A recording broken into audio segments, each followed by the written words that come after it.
Video viral pengendara motor masuk ke kawasan pintu tol Klodran, Kecamatan Colomadu, Kabupaten Karanganyar beredar. Dari video yang didapatkan Tribunsolo.com, pengendara pakai motor matic itu adalah ibu-ibu.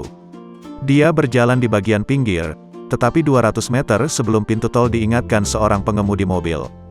Dalam video yang viral di media sosial itu memperlihatkan, pengemudi mobil memperingatkan perempuan pengendara sepeda motor itu.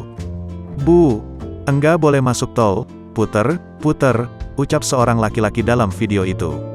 Manajer pengendalian operasi PT JSN Budi Hermawan mengaku sudah melihat postingan video itu.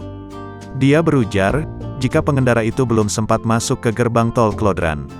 Sebab, pemakai jalan tol yang diduga merekam video tersebut lebih dulu mengingatkannya.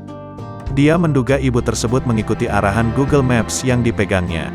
Kemungkinan dia mengikuti Google Maps, ujar Budi, saat dihubungi Tribunsolo.com, Senin, tanggal 21 Februari tahun 2022. Budi menambahkan, kejadian pengendara sepeda motor masuk ke jalan tol ini bukan kali ini saja terjadi. Kejadian serupa pernah terjadi sebelumnya.